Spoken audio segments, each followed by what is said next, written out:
Tenemos a la doctora Marta Barrero. Marta es licenciada en Ciencias de la Educación, es doctora y magíster por la Universidad Nacional y actualmente trabaja con la Universidad Surcolombiana como docente de tiempo completo en el Departamento de Licenciatura en Ciencias Sociales, ¿cierto? Marta tiene una gran experiencia en este tema de la educación en el que conversábamos hace un rato. La parte de la mujer es, sin lugar a dudas, uno de los fenómenos más interesantes de la historiografía moderna en Colombia. Marta nos va a hablar sobre la mujer neogranadina a partir del periodo colonial hasta nuestros días. Marta, el micrófono es todo tuyo. Bien, muchas gracias. Bueno, muchas gracias por la invitación, por estar aquí, sobre todo por permitirme hablar de este tema, que es un tema que es bastante interesante, poderlo explorar, poderlo conocer y poder mirar cómo a través del tiempo se ha transformado nuestra realidad, la realidad de nosotros las mujeres. Bueno, este es un trabajo que abarca una temporalidad bastante larga, ¿sí? Estamos hablando del periodo de la colonia hasta el día de hoy. En esa ruta de mirar esa historia, obviamente podemos hacer alusión a muchos hechos históricos. En este caso yo voy a escoger a unos hechos bastante puntuales para poder mirar cómo ha sido ese proceso de transformación un poco. Voy a partir, digamos así, en segmentos de la historia. Primero voy a hablar un poco de la concepción que se tenía durante el periodo de la colonia sobre la mujer, porque esto nos ayuda mucho a entender cuál es el lugar que la mujer va a ocupar durante este periodo y por qué. Y posteriormente pasaré al periodo de la independencia, que allí tenemos una ruptura donde estas mujeres se salen de ese prototipo que se decía durante el periodo de la colonia que tenía que ser o con el que tenía que cumplir la mujer. Luego pasará el periodo de la República con el siglo XIX y continuaré pues con el siglo XX, también allí haciendo, digamos, alusión a unas temporalidades específicas donde las mujeres empiezan de manera escalonada a adquirir una serie de derechos a partir de sus luchas en masa, que finalmente van a, digamos, a terminar con la adquisición del derecho al voto. Y de allí yo diría que hay una explosión posteriormente de la mujer en torno a muchos campos que antes eran completamente vedados. Bueno, entonces empezaré primero con el periodo de la colonia. No sé, la presentación ya. Bien, entonces para referirme al periodo de la colonia es necesario primero hacer alusión a algo que se llama la teoría de la polaridad de los sexos. Esta teoría de la polaridad de los sexos viene de la Edad Media, obviamente. Los españoles nos la traen aquí como base de la mentalidad de lo que debe ser la mujer. Es una idea, una ideología que va a ser muy enraizada a través de Santo Tomás de Aquino. Santo Tomás de Aquino,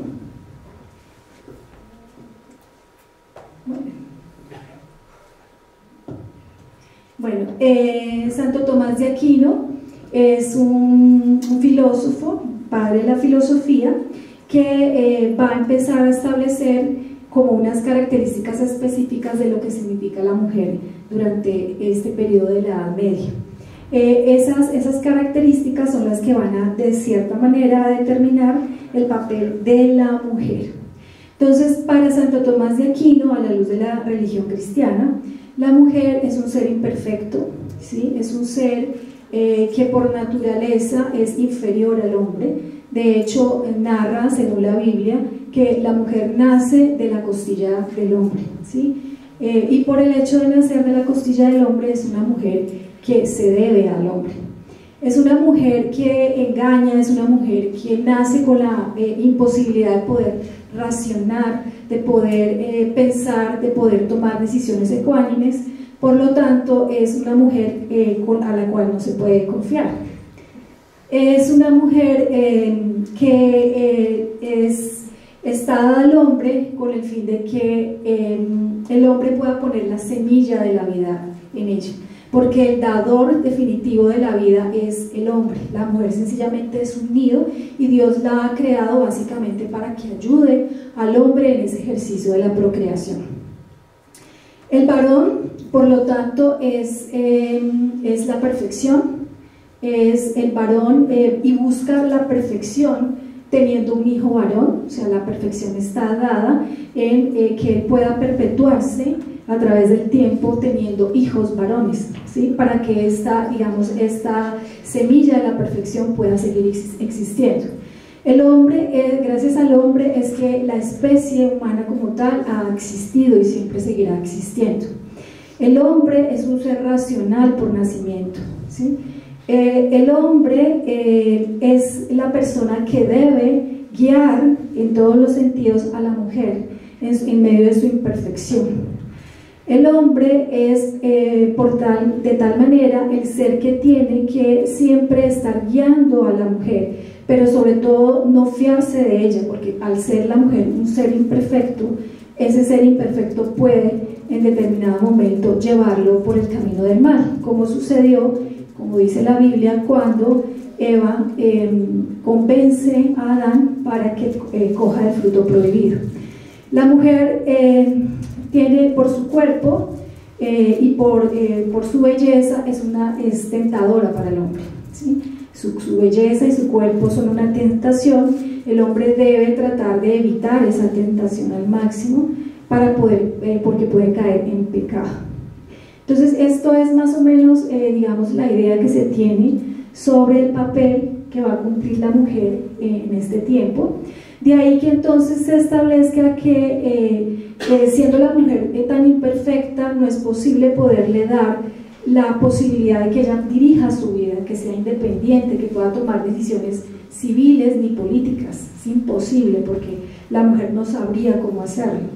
La mujer es una mujer histérica, a veces es mentirosa, no sabe tomar decisiones. ¿Cómo va a ser posible que podamos nosotros darle la posibilidad a la mujer que tome decisiones en estos niveles si no está capacitada? De ahí que la mujer tiene que estar supeditada al hombre.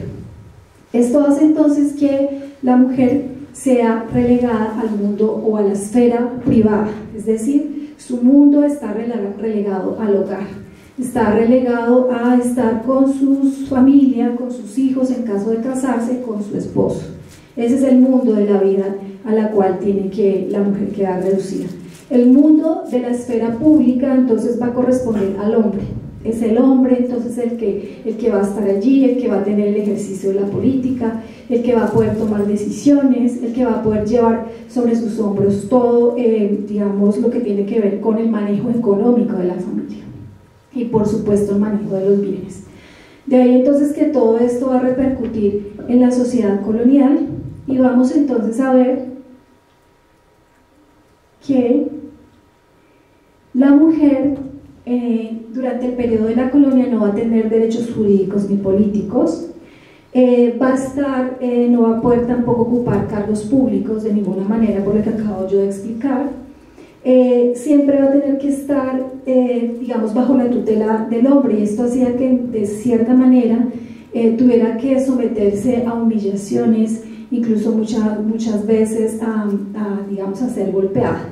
Durante este periodo se consideraba que el marido tenía el derecho sobre la mujer del derecho de corrección, se llama. El derecho de corrección, de corregirla, de pegarle, porque si digamos, el hombre tiene que, la mujer es un ser que es un ser salvaje, que es necesario corregirlo, y si es necesario golpearla para que sea corregida, es permitido siempre y cuando no se le vaya la mano. Entonces el hombre tenía el derecho a la corrección de la mujer como una forma, era visto como una forma de corrección para que la mujer fuera lo mejor posible. El fin último entonces de la mujer era el matrimonio, ¿sí? El matrimonio en el sentido que para Santo Tomás de Aquino, parte de la imperfección de la mujer podía lograrse superar en la medida en que llegara al matrimonio. Una mujer que fuera soltera era una mujer eternamente imperfecta, de tal manera que la soltería en esta época era considerada, digamos, un lastre para las mujeres. Las familias siempre estaban, desde que cuando nacía una niña, estaban mirando cómo conseguían una dote para lograr casar a sus hijas, ¿sí?, para que pudiese cumplir con ese fin último que teníamos nosotros las mujeres dentro de la sociedad. Entonces, porque el matrimonio era el único remedio para lograr de ciertamente esa perfección a través de la unión con el hombre, y cumplir también con otro de nuestros deberes, que era precisamente tener los hijos para permitir la procreación, para permitir que, digamos, ese linaje del hombre lograra permanecer a través del tiempo.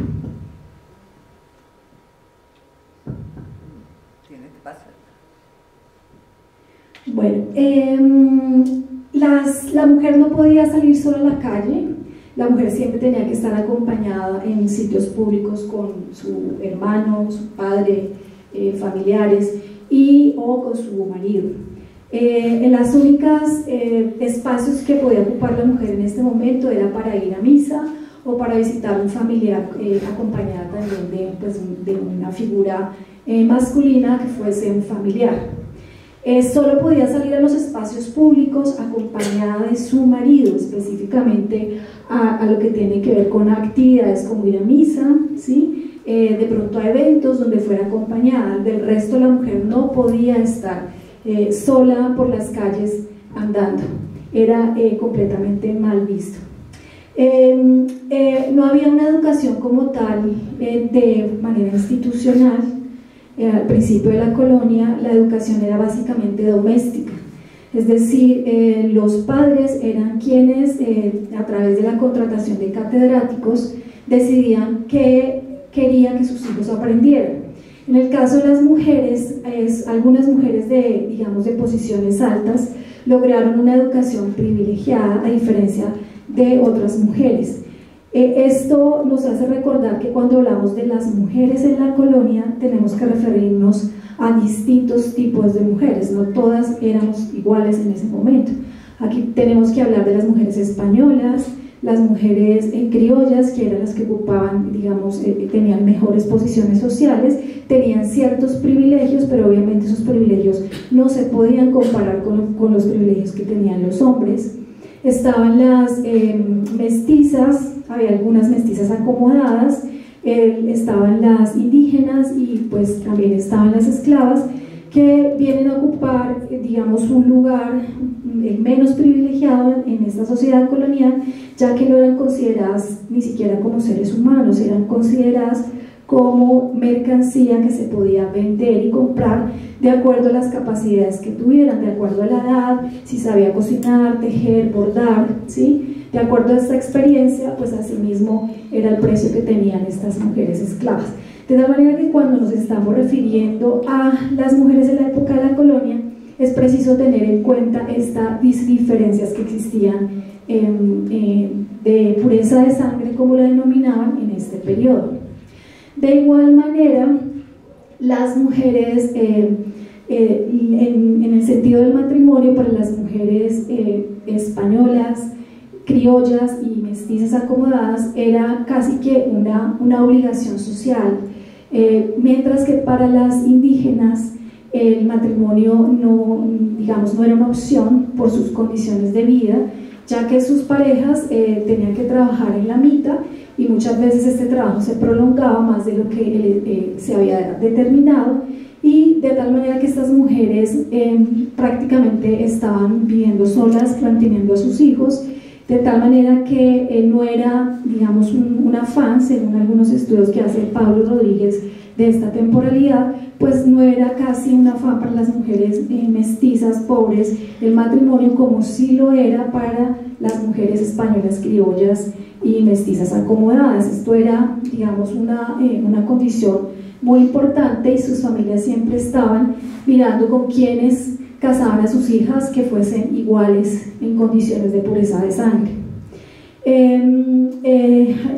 Según algunas estadísticas de la época, muchas mujeres eran casadas con hombres de diferencia entre 12, 15 y 20 años, de tal manera que en la época de la colonia la viudez era una condición natural casi, que se podía ver en grandes proporciones.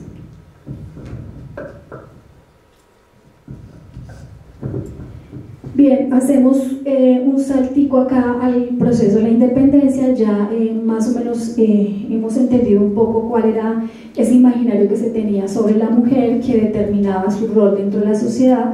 Aquí hay una ruptura con estas mujeres durante el proceso de independencia. Hay una ruptura porque va a coincidir un poco al final de la colonia. España va a estar en crisis y los reyes borbónicos van a hacer una serie de reformas donde empiezan a crear o van a crear lo que se va a llamar la educación pública, que es una educación, obviamente no con las proporciones como entendemos nosotros hoy la educación pública, pero sí se le va a dar una educación a distintos sectores, pero con enfoques distintos dependiendo de su condición social. Y en este caso, a las mujeres, dentro del proceso de ilustración, se empieza a pensar en la necesidad de darles una educación para permitir que, de cierta manera, el reino pueda progresar. Hay mujeres, entonces, bueno, y también porque se pensaba que si se educaba a las mujeres, estas podían educar mejor a sus hijos, podían ser mejores madres, de tal manera que esto le da como una pequeña apertura a la educación de la mujer, ¿sí? Se abrieron algunas instituciones dedicadas a la educación femenina. Obviamente pues no las podemos comparar con la educación que se abrió en Lima y en México, pero sí por lo menos era una educación que estaba destinada a leer, contar y escribir de manera muy básica e incipiente, pero que fuese una educación también enfocada hacia los valores y hacia el desarrollo de ciertas actividades que tenían que ver con el entorno familiar. En esta época muchas mujeres empiezan a unirse a la causa independentista, mujeres de todas las clases. Aquí no podemos decir que solamente las mujeres criollas, españolas, todas de alguna manera ayudaron en este proceso independentista. Las mujeres obviamente españolas, criollas y mestizas acomodadas lo hicieron desde sus hogares, mientras que las mujeres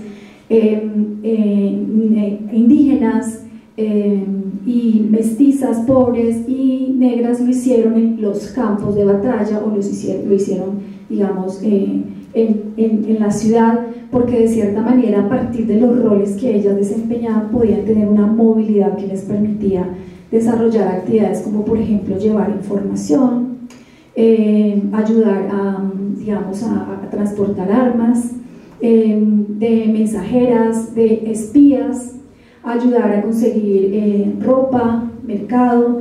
Las mujeres, por ejemplo, españolas, criollas y mestizas acomodadas, obsequiaron sus joyas, sus vestidos, sus bienes, hacían tertulias, digamos haciéndolas pasar por tertulias de mujeres, pero realmente eran encuentros en los cuales se hablaba o se debatía sobre todo este proceso de independencia, pero también se generaba información importante para este proceso. Es decir, las mujeres, a pesar de que no aparecen de manera visible en muchas historias, a partir de sus mismos roles, transforman estos roles y los ponen al servicio de este proceso de independencia.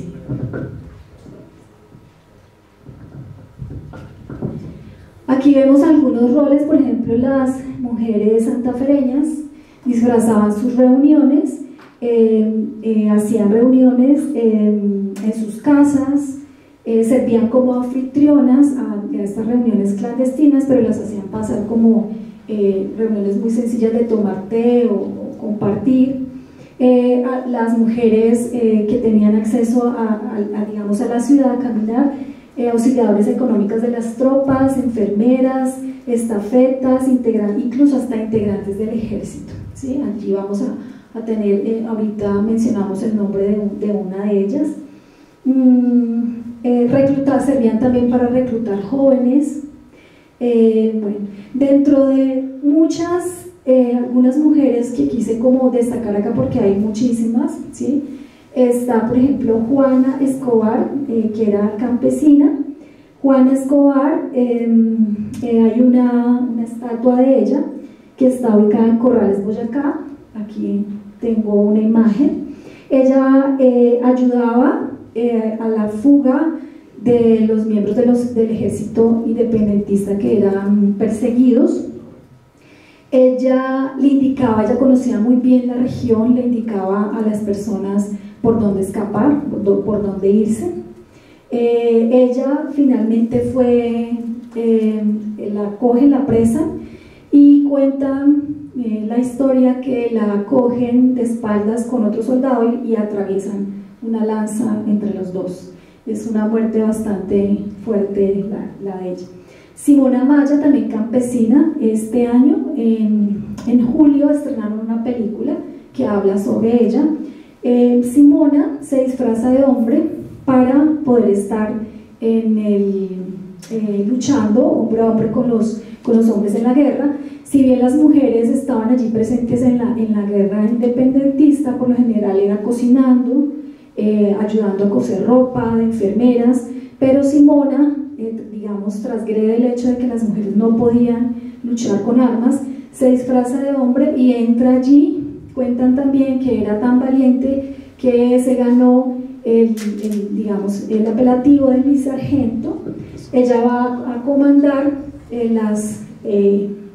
al grupo patriótico, al pantano de Vargas, que es finalmente el lugar donde ella cae herida, y es allí mientras la estaban digamos dando como los primeros auxilios o ayudándola más bien, que se dan cuenta que era una mujer, ¿sí?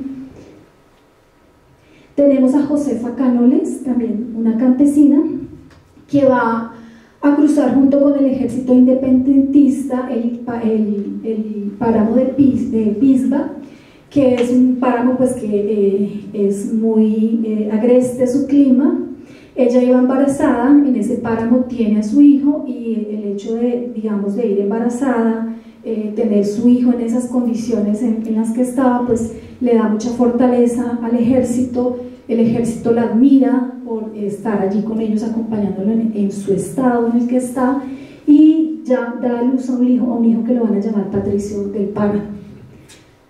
Josefa Conde también, que era una esclava, porque también las esclavas van a participar aquí. Lo que sí no sabemos es si esas esclavas iban por, digamos, por convicción o iban obligadas.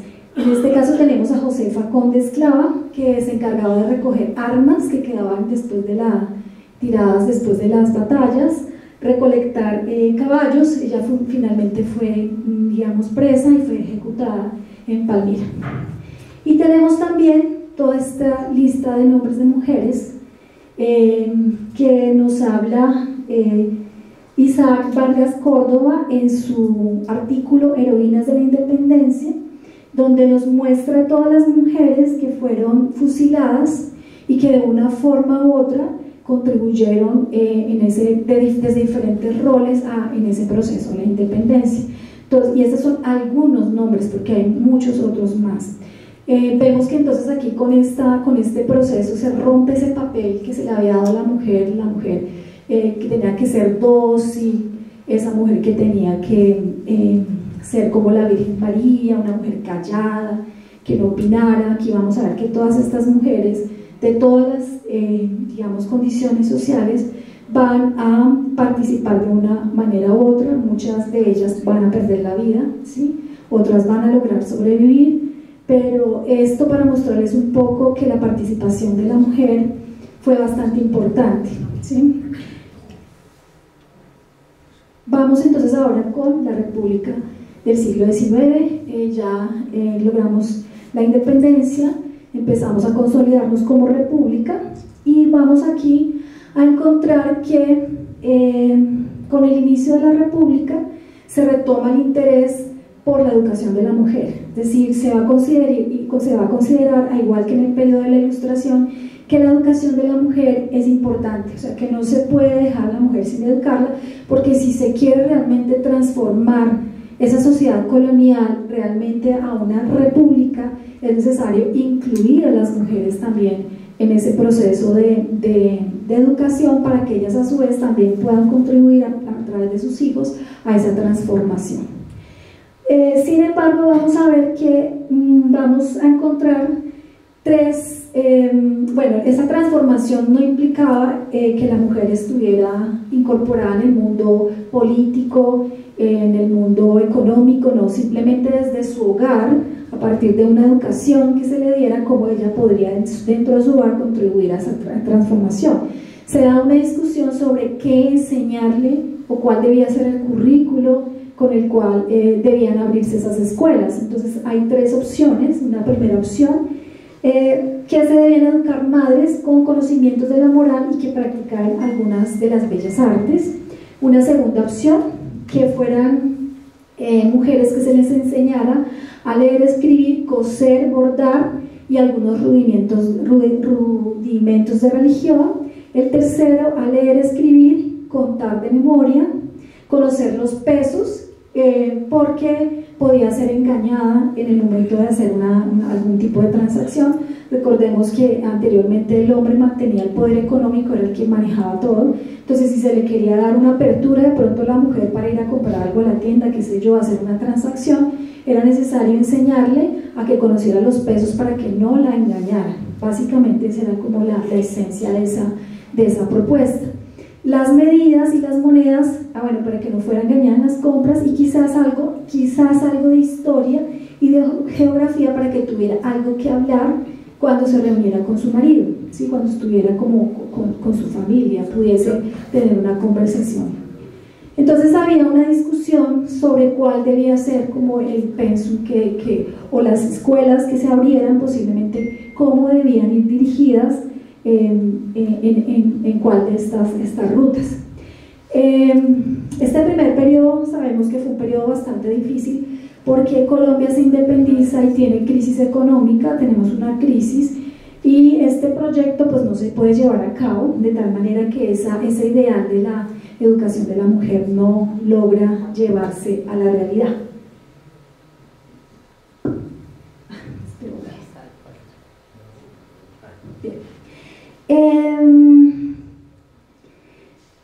Otra de las propuestas que se va a hacer es la necesidad, sabemos que en 1821 va a llegar una nueva constitución, aquí se va a hablar de la ciudadanía, pero esa ciudadanía no va a incluir a las mujeres, ¿sí? O sea, se habla que la ciudadanía es solo para los hombres. Sin embargo, se hace alusión a una pequeña educación que contribuya a la formación de esas mujeres para aspectos netamente del hogar. Santander va a proponer, ¿sí? Ya a partir, digamos, de estas tres líneas o estas tres corrientes que proponían la educación de la mujer, Santander va a proponer ya algo real y va a decir que se abrirían escuelas públicas para mujeres, donde se les enseñara aritmética, lectura, escritura y gramática castellana, con el fin de prepararlas para que supieran educar mejor a su familia. Obviamente fue un proyecto que no se pudo llevar a cabo por problemas económicos, de tal manera que se decidió darle prelación a la apertura de escuelas para hombres, porque no había dinero para que se pudieran educar las mujeres. Entonces, aquí vemos que fue una idea fantástica, pero que no tuvo un final feliz. Por el contrario, se dan unas iniciativas privadas. Por ejemplo, Josefa Moya de Camacho va a abrir una casa de educación para niñas en Bogotá en el año de 1828, donde cobraba 18 pesos mensuales, ¿sí? Va a admitir 33 alumnas, donde se les va a enseñar a leer, escribir, religión, moral, comportamiento, es decir, maneras, cómo comportarse en la calle, en la casa, dibujo, música, francés, gramática, española, rudimentos de aritmética, bordado y costura. Esto, digamos, es una propuesta que rompe por completo con las propuestas que se habían hecho anteriormente. Por ejemplo, mujeres campesinas, indígenas, no entran acá dentro de este tipo de educación. Hay otro colegio oficial que también se va a abrir en 1832, que es el Colegio de la Merced, que se va a abrir inicialmente aquí en Bogotá. Ya en el año 1974 se va a trasladar a Mosquera, ¿sí? Pero ese colegio surge acá, y es un colegio donde solamente se reciben a las hijas de los próceres, ¿sí? Los próceres de la patria. Allí no entra ninguna niña digamos, que no tenga un padre o un ascendente que sea prócer. Aquí se les va a enseñar lectura, escritura, rudimentos de aritmética, gramática castellana y francesa, música instrumental y vocal.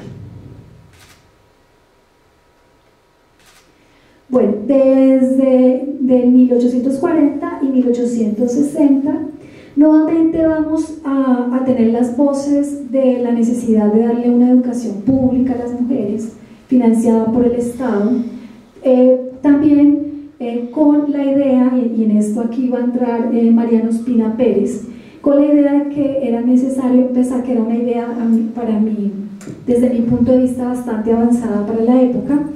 Mariano Ospina Pérez consideraba que la educación, que el Estado debía abrir la posibilidad a la mujer para que se educara y de cierta manera también empezar a propiciar la no discriminación de la mujer para que pudiera acceder a la educación, ¿sí? Se va a establecer o se va a plantear o se va a proponer un plan, una reforma educativa que se pensara, o donde se pensara, donde eso incluyeran ambos sexos, o sea, tanto los hombres como las mujeres, ¿sí? Donde se introdujera, por ejemplo, las humanidades y las ciencias técnicas para que fueran estudiadas por las mujeres. Si recuerdan, por lo general se reduce a leer, escribir, contar. Aquí ya es mucho más avanzado.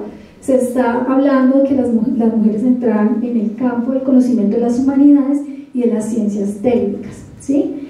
Que fuera un sistema educativo que no distinguiera sexos, ¿sí? Donde se pudiera elegir las carreras, tanto el hombre como la mujer, y que se acabara con esa discriminación. Este es digamos, es un ideal también que Mariano Ospina lo va a traer en esta época, pero también vamos a ver que va a tener resistencias, obviamente, dentro de digamos, tanto del Partido Liberal como del Conservador, y no va a ser posible que se lleve a cabo. En esta época traje esas estadísticas de María Lanchero en su artículo Educación de la mujer en el periodo de la República Liberal, más o menos para que miráramos cómo estaba la educación. Se empiezan a abrir algunas escuelas para mujeres, no con digamos, ese sentido de esos componentes curriculares que se mencionan, sino componentes más bien básicos, donde se enseñaba a leer, contar, escribir, cosas, digamos, muy pequeñas, no pensando obviamente en que ella fuera a trabajar fuera de su hogar, sino más bien como para dar una educación a la mujer. Entonces tengo estas estadísticas: 1847 y 1870, la proporción de niñas en la escuela del país pasó del 16% al 34%, de 3 no va ahí.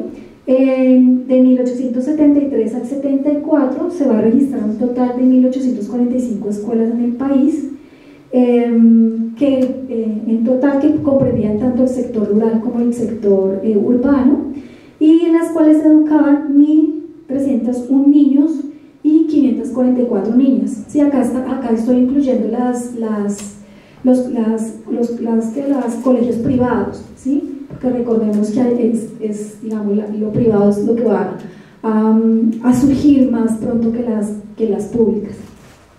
Las escuelas públicas donde tenía o que ofrecían educación femenina eran Cundinamarca, Santander y Antioquia. El mayor número de escuelas privadas femeninas estaba en Antioquia, con 155 niñas, ¿sí? Superaba el número de varones, que era de 148. En Cundinamarca, escuela 53 niñas, que superaba el de varones, que era de 38.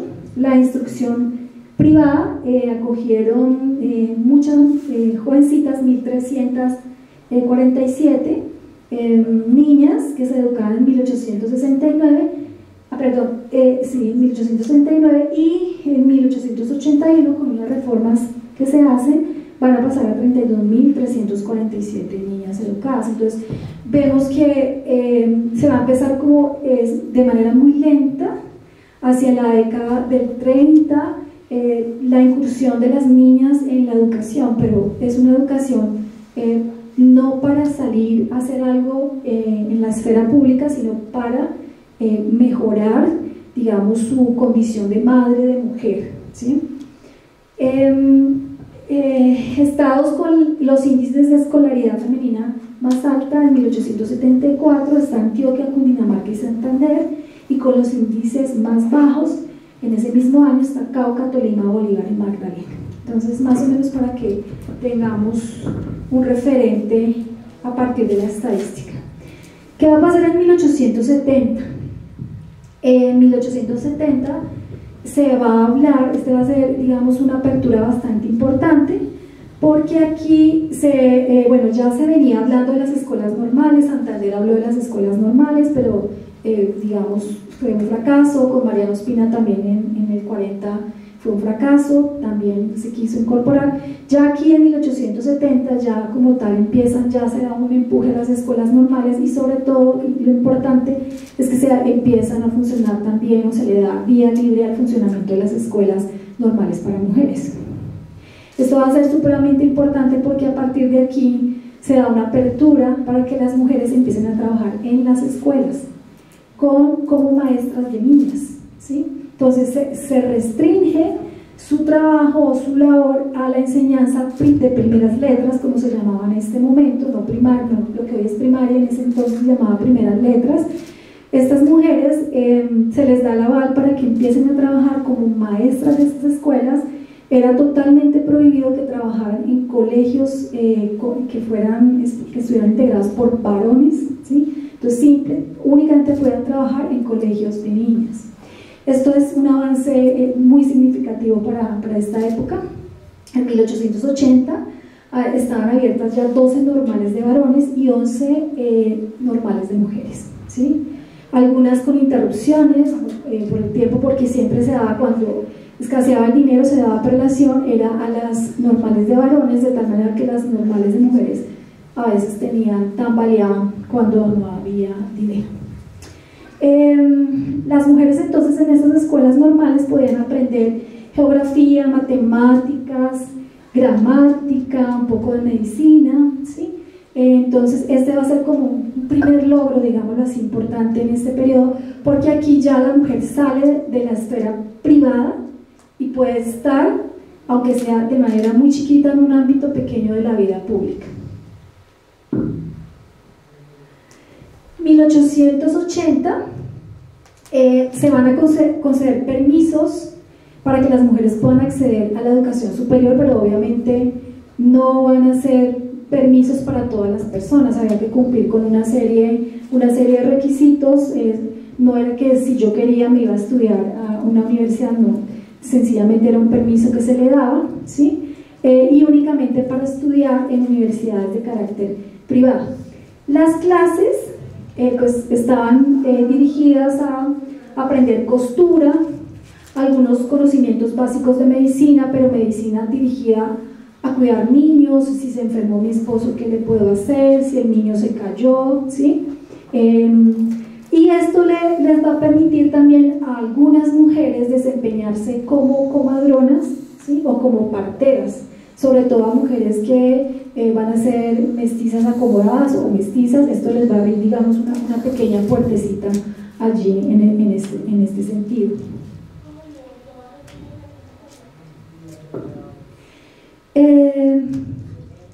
A finales del siglo XIX y principios del XX viene la guerra de los 1000 Díaz, que fue una guerra bastante cruda, ¿sí? Donde mueren mucha gente, muchas escuelas, todas las escuelas se cierran, ¿sí? Muchos docentes van a la guerra, hombres van a la guerra, alumnos van a la guerra, de tal manera que cuando en 1905 se intenta nuevamente, construir la escuela, porque había quedado prácticamente todo destruido, muchas escuelas habían sido utilizadas como lugares para el ejército, para resguardar el ejército.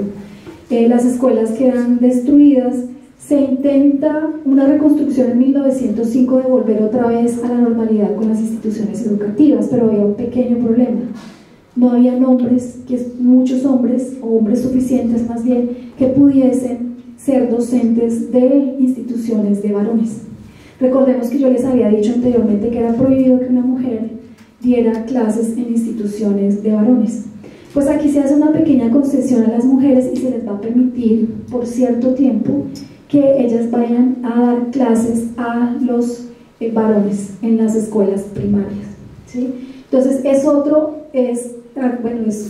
una oportunidad a partir de esta desgracia que se le abre la puerta para que la mujer pueda entonces entrar, a ocupar estos puestos, de tal manera que cuando miramos, por ejemplo, los datos de profesoras, en este periodo vamos a encontrar que hay muchas más profesoras que profesores, pero en esencia la respuesta está dada por las pérdidas que se dan en la guerra de los 1000 días. Este periodo de 1905-1929, según varios autores que escriben el documento El Camino hacia la Igualdad de Género en Colombia, ellos hacen como una división temporal para hablar de cómo en el siglo XX se van a generar una serie de transformaciones que van a ser muy importantes y que de cierta manera van a transformar de manera radical la vida de las mujeres. Este primer periodo de 1905-1929 lo van a llamar el rezago de las mujeres. ¿Por qué lo van a denominar así? Porque si bien se habían adquirido ciertos derechos como permisos para estudiar en la universidad, una serie de condiciones, como está acá el Partido Conservador empieza a cuestionar y a criticar el hecho de que la mujer salga de su hogar. O sea, para el Partido Conservador el lugar de la mujer es el hogar. Si la mujer tiene que estar es allí cuidando a sus hijos, a su esposo, de tal manera que este periodo va a ser, como un retroceso de lo que ya medianamente se había logrado.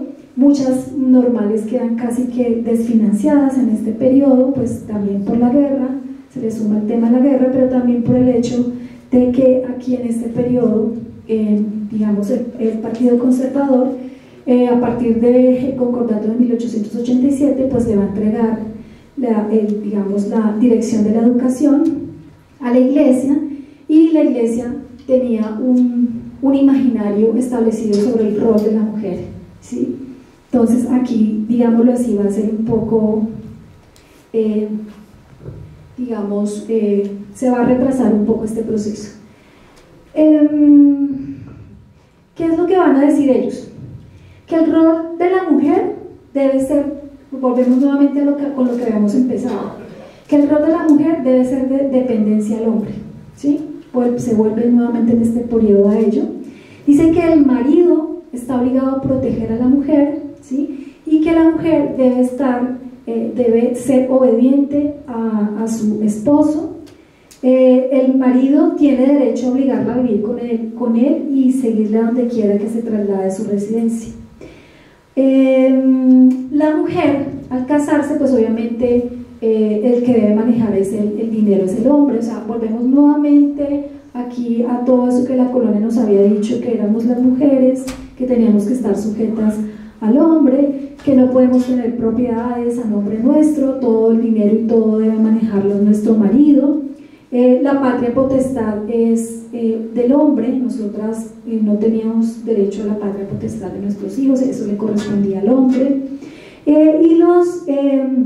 Y que los colegios, femeninos, sobre todo los privados, tenían que direccionarse, era básicamente a enseñarle cosas del oficio de la casa, nada de geografía, ni matemáticas, eran cosas básicamente que ayudaban a la mujer en las labores de su hogar.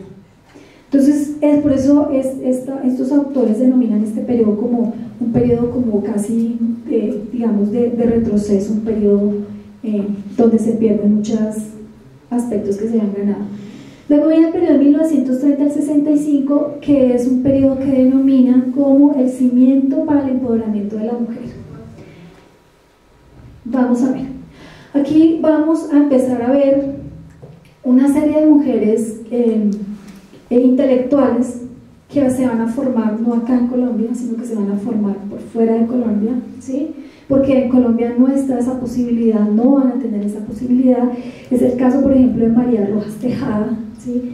Que va a nacer en Concepción, Antioquia, en 1877, muere en Cali en 1967.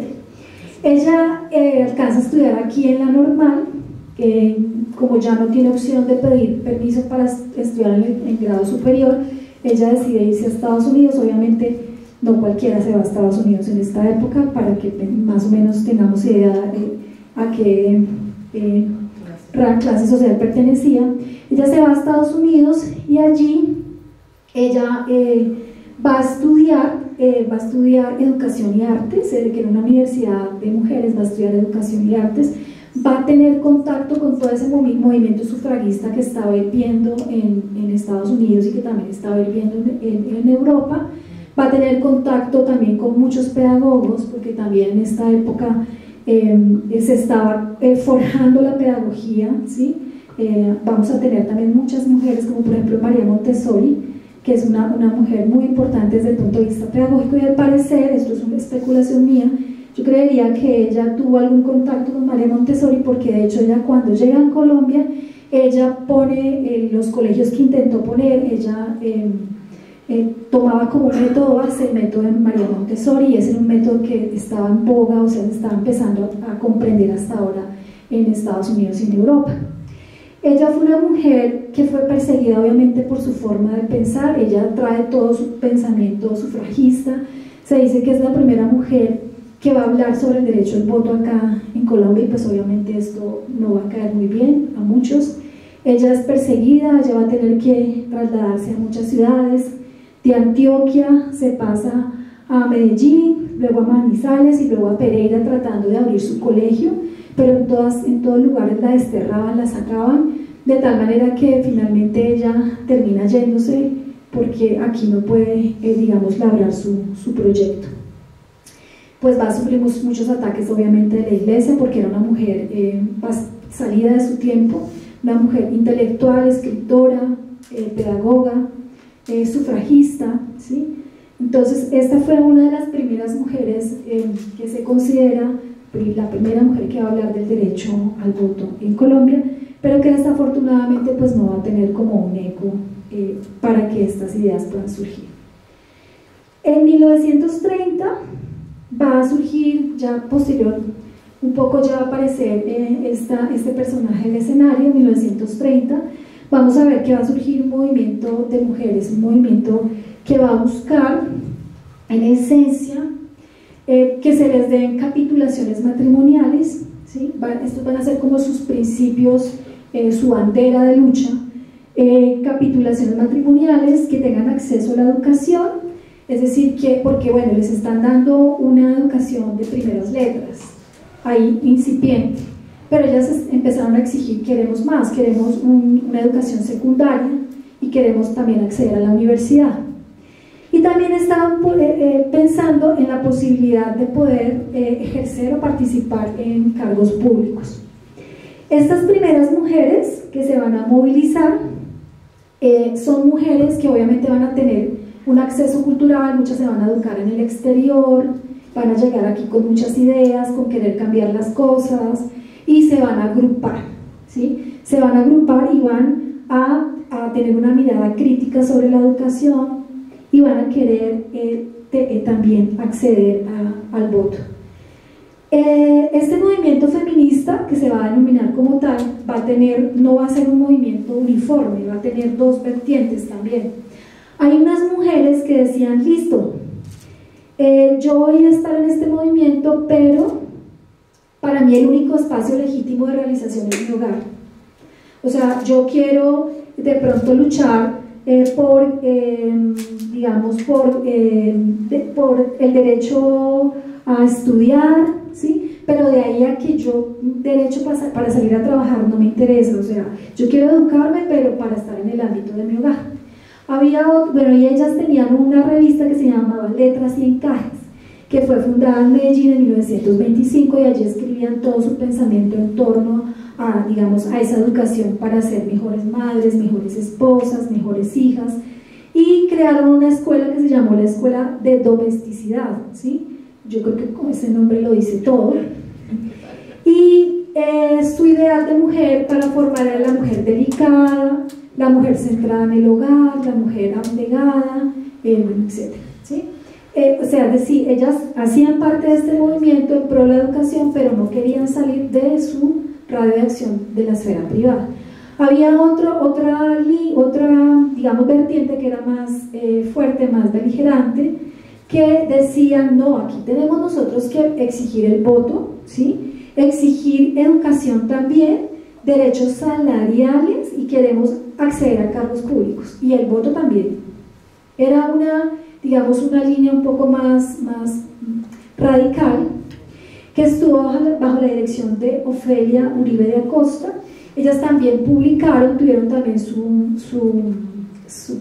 medio de comunicación que se llamaba los 40 Agitación Femenina, ¿sí?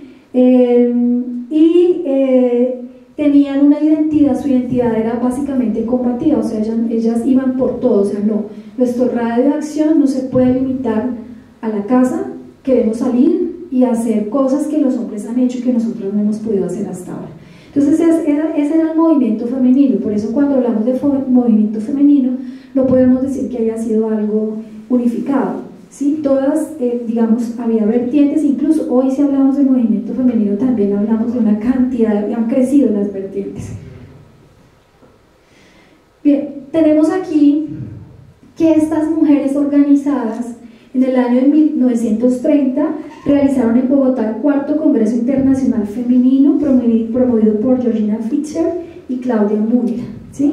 Este Congreso Internacional ya se había celebrado en otros países, el cuarto se celebró aquí en Bogotá, y van a participar mujeres bastante importantes. Por ejemplo, en este momento se va a elegir como presidenta honoraria a Teresa Olaya Herrera. No sé si les suena ese nombre, como para que sepan más o menos de qué mujeres estamos hablando y quiénes fueron las que realizaron este movimiento sufragista.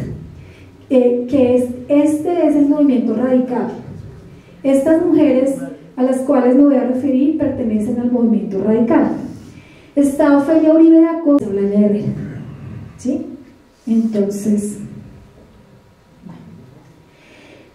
Enrique Olaya Herrera en 1932 va a aprobar una ley que va a otorgar el derecho de que las mujeres puedan, digamos, libremente, así se casen, tener sus propios bienes, que pueden hacer transacciones financieras, comparecer ante la justicia por sí solas.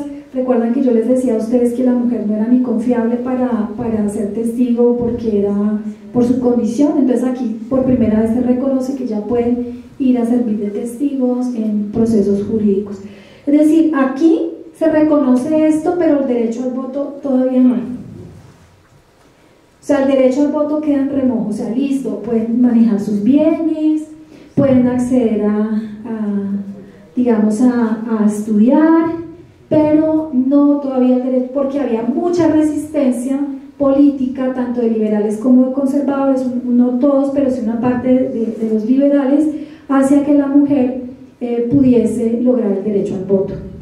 ¿Cuáles fueron las normas que en ese momento digamos, condensaron ese derecho? La ley 28 de 1932, que hablaba sobre el régimen de capitulaciones matrimoniales, el decreto 1874 de 1932, que hablaba de autorizar a los colegios femeninos la posibilidad de otorgar el diploma de bachiller, porque o sea, las mujeres iban a los colegios pero nunca obtenían un diploma, ¿sí? O sea, aprendían costura, lo que fuera, pero nunca se les daba un diploma.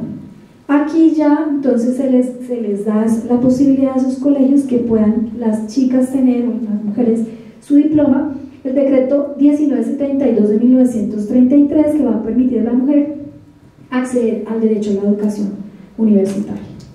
Eso es un logro grandísimo. Pero es un logro hecho por mujeres, por las esposas de todos los políticos que estaban en ese momento en el gobierno. Yo digo que esto fue, digamos, que fue un movimiento, uno se imagina movimiento sufragista, uno dice, no, mujeres por allá, o campesinas, obrales, no. Sí había mujeres, obviamente, campesinas, pero las que lideraban el proceso eran mujeres, esposas, que tenían hijos, maridos, familiares en el poder, ¿sí? Ellas fueron las que manejaron este movimiento. En el año de 1936 se va a hacer una reforma a la Constitución y se le va a dar una ciudadanía restringida a la mujer, ¿sí? Es algo raro, ¿no? Se le da ciudadanía, pero no tiene derecho a votar. ¿Bien? Se le reconoce por primera vez que es un ciudadano, pero no tiene ese derecho a votar. Era algo bastante raro. ¿Y esta para qué se le da? ¿Para qué se le concede esta ciudadanía? Para que ella pueda ocupar o tenga ocupar cargos de carácter administrativo, ¿sí? En lo público, y que tenga garantías laborales, ¿sí? Pero nuevamente no se incluye en esta norma lo que es el derecho al voto. Ingreso de la mujer en la universidad. Estas fueron las primeras mujeres que iban a ingresar a la universidad aquí en Colombia, porque pues ya mujeres colombianas ya habían ido a la universidad, pero en el extranjero. Estas fueron las primeras colombianas que hacen aquí su universidad. Entonces está, por ejemplo, Gerda, que es una de las primeras que va a entrar en medicina en el año 1935. Ella no termina porque ella se casa. Por lo general, cuando las mujeres se casaban, dejaban de trabajar por múltiples razones, pero ella termina la carrera de filosofía y filología y bellas artes, termina esa carrera. Está Gabriela Peláez, aquí la fotografía se está graduando, de hecho, con su traje de graduación. Gabriela Peláez va a ingresar en 1936 a estudiar Derecho y es la primera colombiana que se gradúa como abogada de nuestro país. María Carulla Soler, que me pregunto si el Carulla vendrá, el supermercado Carulla vendrá de Carulla Soler, no sé. Bueno, primera mujer en graduarse en trabajo social, ¿sí? Tenemos otras, por ejemplo, Maruja Blanco Cabrera, que se va a graduar de dentista de la Universidad Nacional de Colombia, y Sony Jiménez de Tejada como ingeniera civil. Inés Ochoa Pérez Patiño es la primera mujer que se va a graduar con el título de doctora en Colombia, ¿sí? Está María Elvira Santos, que va a graduarse como economista. Entonces vamos a ver que las mujeres empiezan a incursionar en este mundo de la universidad, pero obviamente no va a ser, digamos, el común de todas las mujeres, va a ser una clase privilegiada de mujeres de la clase alta que van a entrar a estos ámbitos, y pues bueno, van a ser nuestras primeras incursiones, que obviamente pues van a ser válidas y donde se van a ocupar puestos, se va a empezar, digamos, a ocupar espacios que antes eran completamente vedados para las mujeres. De 1940 a 1950 ahí se da nuevamente un pequeño retroceso, y es que el ministro liberal Antonio Rocha, en 1944 va a decir lo siguiente, voy a leerlo, dice: si no volvemos la mujer al hogar y al campesino al campo, no pasarán 3 generaciones sin que Colombia haya dejado de existir como nacionalidad auténtica. Ya rectificaré la pedagogía hacia ese objetivo supremo. Entonces, ministro... Menos mal que no es liberal. Señor. Por eso cuando dije, o sea, no es por el hecho de que las reformas anteriores se hicieron durante gobiernos liberales, pero eso no significa que todos pensaron igual. Aquí estoy dando el ejemplo de nuestro ministro liberal. O sea, él va a detener un poco este proceso que ya habíamos logrado nosotros aquí. Y va a decir que el bachillerato tiene que estar enfocado, no, medicina, no, bachillerato enfocado a que la mujer sea ama de casa. Volvemos nuevamente aquí a la discusión en este momento. A raíz de esto viene otro movimiento más fuerte de mujeres. Bueno, mujeres que se van a organizar y que van a ser mucho más, digamos, dinámicas en este sentido, y ya vienen es por el voto, ¿sí? Ya vienen a luchar por el voto. Estas 4 mujeres van a ser muy importantes en este proceso, pero bastante importante. Está Berta Hernández de Ospina. Los nombres, yo creo que me falta la S, los nombres dicen yo creo que mucho también. Berta Hernández de Ospina, bueno, y lo interesante es que aquí no hay color político. Aquí estas mujeres son liberales y conservadoras, o sea, aquí no es que no se unen independientemente de su pensamiento o inclinación política, se van a unir con el solo objetivo de obtener la posibilidad del voto. Entonces está Josefina Valencia, ella va a ser del Partido Alianza Nacional Popular, que va a ser creado por Rojas Pinilla, va a ser gobernadora del Cauca, va a ser una de las primeras mujeres gobernadoras en el año 1955, va a ser también la primera ministra de Educación en el año 1957. María Correa es liberal, ella va a ejercer como mujer en el ámbito político, ella es enfermera. Está Esmeralda Arboleda, que es miembro del Partido Liberal, la primera mujer senadora, y era abogada de la Universidad de Caldas. Estas 4 mujeres van a impulsar con todo el derecho al voto, con todos sus contactos políticos que tienen, para derrocar esa idea de que la mujer tiene que volver otra vez a la casa, ¿sí? Entonces estas mujeres empiezan a mover a todas las demás mujeres campesinas, bueno, de todos los estratos sociales, y crean un movimiento supremamente grande en pro de del derecho al voto. De tal manera que en 1954, el 25 de agosto de 1954, mediante el acto legislativo 3 de la Asamblea Constituyente, Gustavo Rojas Pinilla va a conceder, o se le va a dar el derecho al voto a la mujer. Acá tenemos el periódico, como al día siguiente que se aprueba, el periódico titula de la siguiente manera: aprobado el voto femenino, los opositores se fugaron de la sesión, ¿sí? Entonces,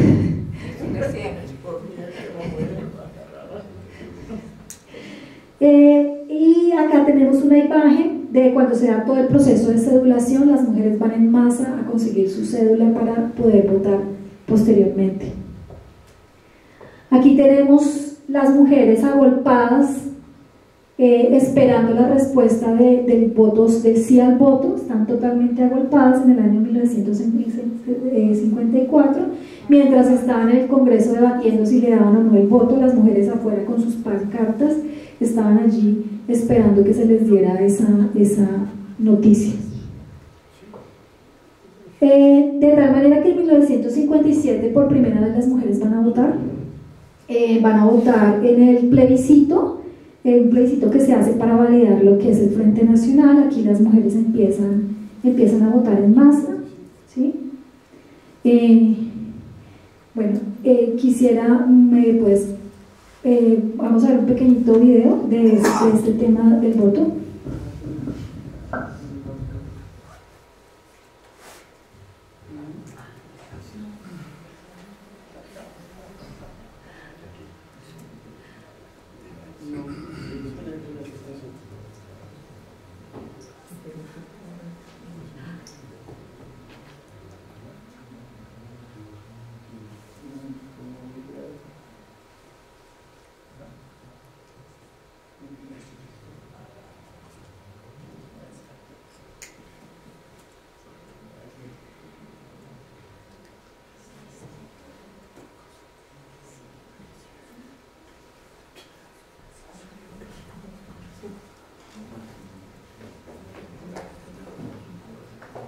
Mientras se proyecta el video, Marta, felicidades porque es una estupenda conferencia. estaba yo pensando que la historia es una cuestión de ciclos, es repetitivo, ¿no? Y hemos visto a lo largo de este periodo que tú nos has referido, sobre todo en este último, a partir del siglo XIX, el siglo XX, que hemos tenido unos periodos con unos picos en los que se han logrado grandes avances en los derechos de la mujer, pero que después también tienen unas bajadas muy pronunciadas, digámoslo así. ¿En tu criterio crees que a futuro ese tipo de situaciones se vuelven a presentar o se podrían volver a presentar en nuestro caso colombiano? Pues bueno, yo no podría, digamos, pronosticar, claro. Pero sí puedo decirte la mirada que he visto de atrás hacia adelante. O sea, si miramos, por ejemplo, los griegos tenían dos miradas, una tradicional sobre la mujer. De hecho, todo lo que dice Santo Tomás de Aquino viene de Aristóteles, ¿sí? O sea, Santo Tomás de Aquino, con toda la descripción que hace del hombre y la mujer, revive las palabras de Aristóteles. Aristóteles era un griego, él pertenecía a esa ala tradicional de la concepción de la mujer. Pero en Lesbos, que era digamos, una isla en ese momento, que era una isla de mucho progreso, la concepción de la mujer era totalmente distinta. La mujer era libre, podía estar en el comercio, y eran temporalidades paralelas. Nos vamos a Roma siglo I. En Roma siglo I también encontramos algo más o menos similar. Los romanos tenían una manera de explicar por qué la mujer debía estar bajo la tutela del hombre, y era con la concepción de que la mujer había que protegerla, que cuidarla, porque era muy importante. Entonces había que, digamos, no permitirle ciertas cosas.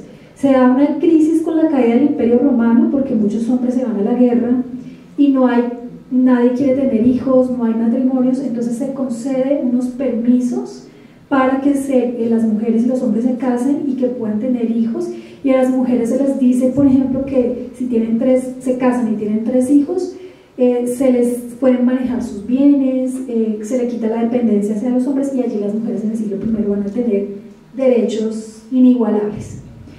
En la Edad Media, si vamos a mirar, la Edad Media también estaba en pleno auge del tomismo, pero hay un movimiento de las mujeres que se llama el movimiento que va a considerar que hombre y mujer son iguales, ¿sí? Está allí Aralda, y están otras mujeres monjas que se van a educar en los monasterios y que van a lograr tener un poder muy grande, y van a ser intelectuales, que van a escribir libros de música, de arte, etc.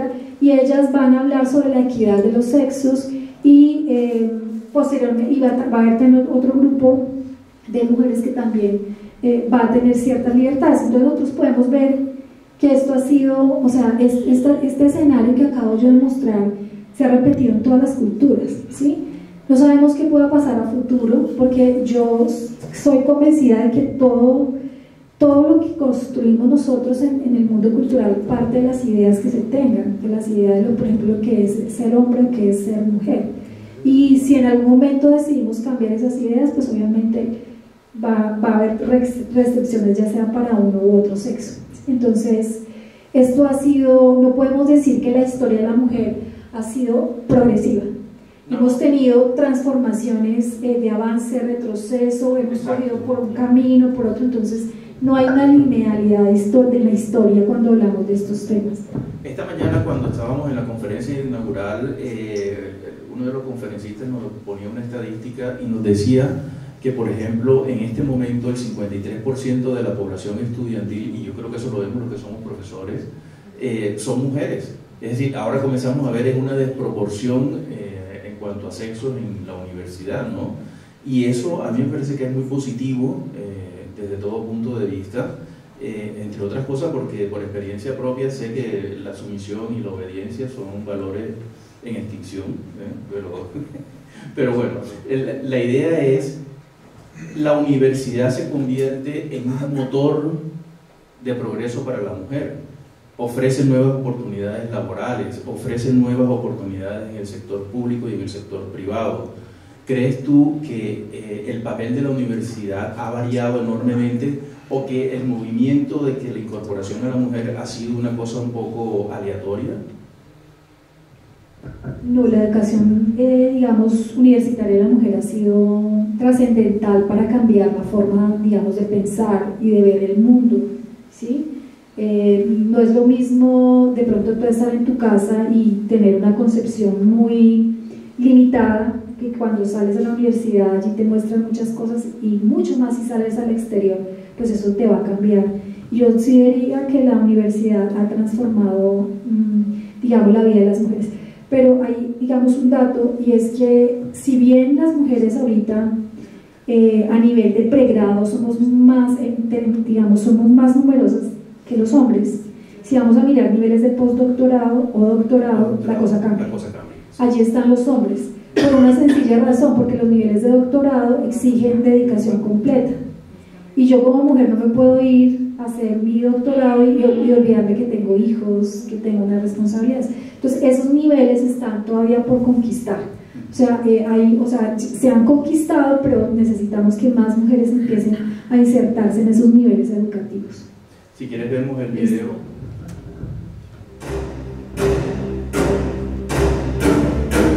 El derecho al voto de las mujeres colombianas estuvo vedado durante 135 años de historia democrática en el país. La ruta de ese reconocimiento, con el cual también pudieron aspirar a cargos de elección popular, solo llegó hasta 1954. Hoy, las que gozan de ese derecho dan testimonio de lo que significa esta cosecha. Por supuesto, yo tengo mi tía abuela, mi tía Pepa, a quien conocí pues muy chiquita, que fue una de las mujeres que con la doctora Berta Hernández de Ospina y la doctora Esmeralda Arboleda lograron el voto para las mujeres en este país. Fueron 3 mujeres pioneras en la idea de la igualdad de los derechos. A ellas se le suma Ofelia Uribe de Acosta, la misma que tras logrado este reconocimiento afirmó que el derecho al sufragio femenino no fue una dádiva del general Rojas ni de ningún presidente, exaltando así el esfuerzo desde diferentes frentes de muchas otras con las que se pudo escribir la historia con voz propia. Cuando ellas lograron el voto femenino, además hubo un sector de mujeres en el país que protestó, porque consideraba que sacar a las mujeres de su entorno natural, del hogar, era como llevarlas a un entorno que las podía contaminar y dañar. Solo fue hasta 1957 que ese derecho pudo ser materializado con el plebiscito del 1 de diciembre para validar el acuerdo bipartidista del Frente Nacional. Y un año más tarde, en los comicios legislativos, ese derecho a elegir y ser elegido, principalmente este último, fue una realidad. Esmeralda Arboleda, Josefina Valencia, Ofelia Uribe de Acosta y Berta Hernández de Ospina fueron la inspiración de muchas para animarse a hacer política, y para otras fueron las precursoras que les abrieron paso para que más rostros y voces femeninas se tomaran el Parlamento o se lanzaran a la presidencia. Una de ellas fue Socorro Ramírez, que participó en 1978 en la carrera por llegar a la Casa de Nariño, aunque ganó Julio César Turbay Ayala. Era la segunda vez que una candidata lo hacía. En los años 70 yo ejercí ese liderazgo social desde lo estudiantil y desde lo magisterial, pero veíamos la necesidad de construir la capacidad para que las mujeres contaran.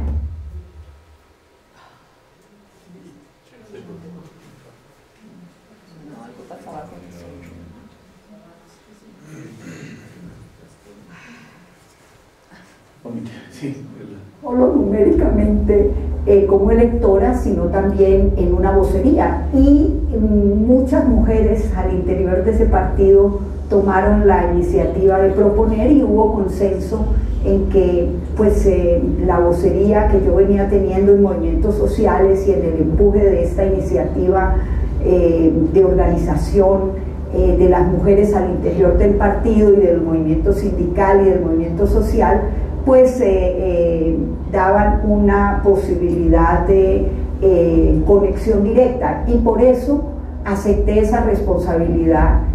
Y ella fue referente para algunas mujeres que en la actualidad ejercen un liderazgo feminista muy reconocido.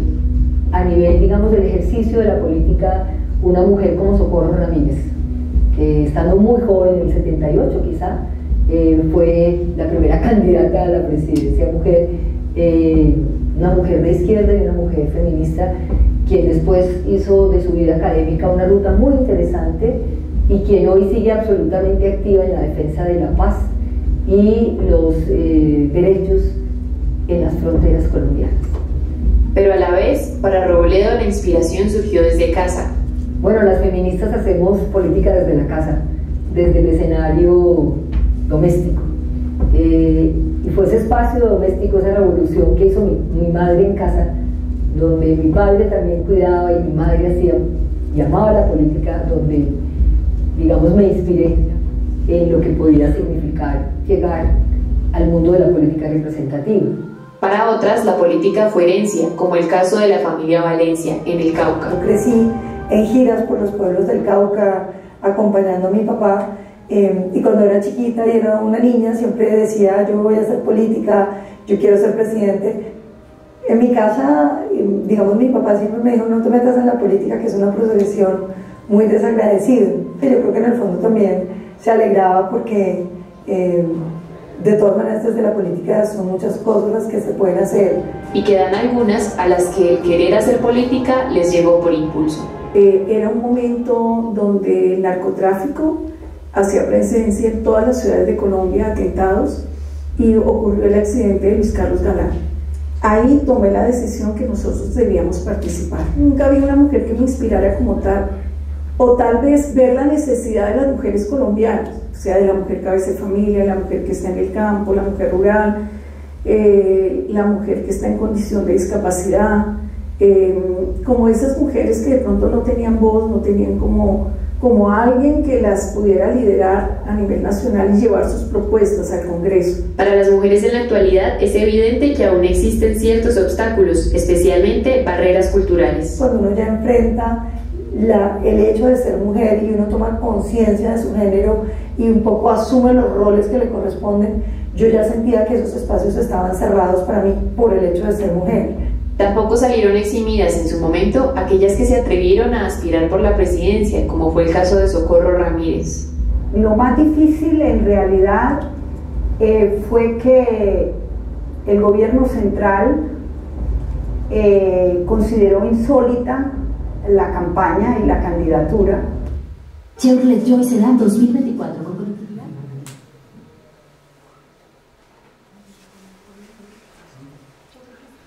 Yo creo que lo puedes dejar ahí. Bueno, muy interesante la verdad. No sé si alguna persona del público quiera formularle alguna pregunta a Marta, alguna inquietud sobre su charla, sobre su tema. Adelante, por favor. Creo que nos escuchamos, ¿cierto? Sí, yo creo que sí nos escuchamos perfectamente. Vemos hoy que tenemos vicepresidentas, pero siempre en ese segundo, en ese paso atrás, y vemos muy poca participación de senadoras, representantes, y en estas elecciones en especial vemos muy pocas candidatas mujeres a gobernaciones y alcaldías de ciudades principales. Bogotá, por ejemplo, esta vez no la tiene. Pero también Boyacá y muchas regiones. Esa historia, y si bien estamos educándonos en las universidades, no estamos en los posgrados, no estamos en las TIC, que es lo que viene, estamos en economía de cuidados, se formulan programas para que sigamos en casa cuidando, no para que salgamos y seamos autosostenibles. ¿Qué debería pasar en Colombia en este momento de transformación o de diferencia? Para hacer un cambio. No un cambio, porque es que el cambio nos va a tomar 137 años de aquí a que estemos nivelados con los hombres.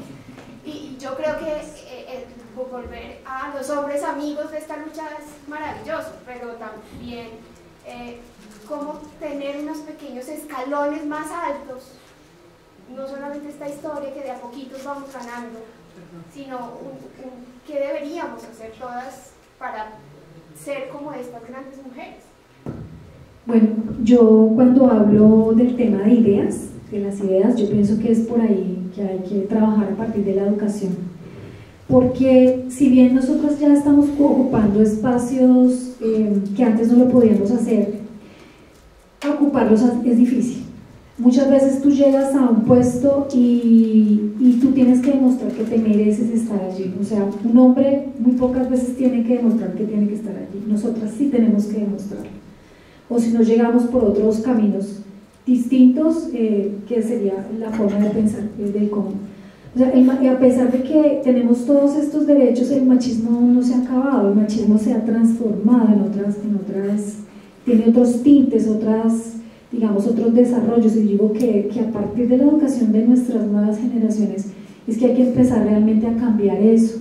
Yo pensaría que eso sí nos daría la posibilidad real de abrirnos de verdad a ocupar, digamos, esos espacios de la política, sobre todo, que son espacios donde muy pocas mujeres entran, y sobre todo, digamos, mujeres de ciertas clases sociales. Bueno, por ejemplo, nuestra Francia Márquez, que es nuestra vicepresidenta, ¿cuánto no ha, digamos, críticas no se ha recibido, tal vez por su condición, por su color de piel, por su origen, bueno, una cantidad de cosas? O sea, todavía hay muchas cosas que tenemos que cambiar. Si bien hubo una serie de reformas que transformaron la ley, el pensamiento todavía no se ha transformado del todo.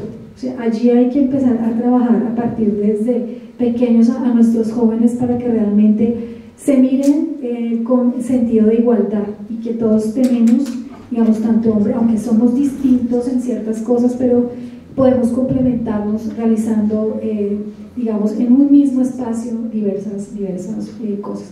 Entonces yo pienso que es a partir de la educación. Como docente que soy, estoy convencida que es a partir de allí. Podemos sacar todas las normas que queramos, pero hay que hacer una transformación aquí en la cabeza. Y podría ser a través de la política pública, ¿no? Pero sí, pero más de la educación, sí, claro, la política pública tiene que ver, pero esa política pública tiene que ser atravesada por la educación, para que realmente sea efectivo. Pero como cada 4 años estamos cambiando. De pronto alguien cree que la educación debe ser así, después a los siguientes 4 años, entonces no tenemos un proyecto a largo plazo que realmente, digamos, permita que hayan esas transformaciones a largo, digamos, pensándolas a futuro. ¿Alguien más iba a hacer alguna pregunta? Sí, por favor. ¿Perdón? ¿Posibilidad después? Sí, claro, por supuesto. Gracias. Creo que nosotros estamos abordando, o no estamos abordando, estamos frente a una serie de conflictos tan grandes que estamos en una confusión total, tanto hombres como mujeres. En su exposición no habló de la posición de la Iglesia y de cómo influyó en la educación y cómo aún hoy afecta el comportamiento de todos nosotros. No tiene caso que nosotros logremos votos y hagamos lo que hagamos. ¿Qué es lo que estamos viendo? ¿Mujeres corruptas en el poder? ¿Eso es lo que nosotros queremos? Esto me parece que tiene cierta inclinación. Y perdónenme, pero quisiera aclarar algo. Es que si a nosotras nos siguen educando bajo los mismos parámetros patriarcales, un mundo creado, y discúlpenme los hombres, que los amo, sinceramente. Podemos decir que un presidente o qué sé yo, un senador es considerado líder por todo el mundo. Allá hay apreciaciones personales, ¿sí? Dependiendo de cómo lo considero, dependiendo de si para mí realmente representa lo que yo pienso. Allí, digamos, hay mucha tela que cortar al respecto. Allí. Una última pregunta. Sí, usted. Gracias por su presentación, muy interesante. Y entiendo que usted, su especialidad se basa en la educación, ¿correcto? Mi pregunta es, ¿cómo ve usted viable, digamos, insertar en el mejor sentido de la palabra una visión de equidad de género a nivel de escuela primaria, ¿verdad? No necesariamente ya a nivel secundario o universitario, sino, ¿por qué no de alguna otra manera, que probablemente va a tener oposición y va a tener favorabilidad en otros sectores, de alguna otra manera promover, ¿verdad?, el pensamiento de equidad, de tal manera de que cuando la persona, hombre, sea adulta, no se vuelva un misógino o cometa un feminicidio? Yo siempre he pensado que de alguna otra manera, ciertamente, desde arriba con leyes y decretos puede ayudar, pero no es la solución, es parte del paquete. Entonces vuelvo a la pregunta, a un nivel no necesariamente universitario, sino secundario, sino ya un poco más preescolar o escolar, ¿usted lo ve viable, ya, como una alternativa o como una manera de facilitar el proceso en su sentido amplio. Sí, claro. Los primeros años de vida de una persona son importantes. Allí se plasman muchos aspectos que van, digamos, a repercutir en lo que uno va a hacer como sujeto a futuro. Y yo pensaría que sí es posible, pero debe haber primero una educación de nosotros los maestros para que logremos hacerlo, porque nosotros digamos, en las instituciones estamos educando mucho para contenidos, pero muy poco para realmente ese tipo de, digamos, de proyectos. Y yo estoy convencida también que allí también habría que entrar a formar a los padres, porque la formación no solamente está en la escuela, la casa también tiene mucho que ver en los procesos de formación. Y de ahí la importancia de la escuela de padres en las instituciones educativas. Yo pienso que en esa articulación escuela, maestro, familia, se pueden lograr grandes transformaciones, pero debe haber un compromiso tanto de la institución como de los maestros y pues obviamente de la familia para que eso se pueda lograr. Gracias, Marta. Y, perdona, te complemento, creo que ahí viene la incidencia que yo te estaba presentando, y es que más que políticas de gobierno deben ser políticas de Estado. Y entendiendo que por política de Estado no solamente la creación de normas, leyes y este tipo de cosas, sino procesos de formación que vienen desde la primera infancia y que inciden también en los hogares, que es una parte muy importante. Señores, quiero darles las gracias a ustedes por su tiempo, por su participación activa, a Marta en nombre del Festival de Historia de Villarreal por su participación aquí también. Muchas gracias a todos ustedes.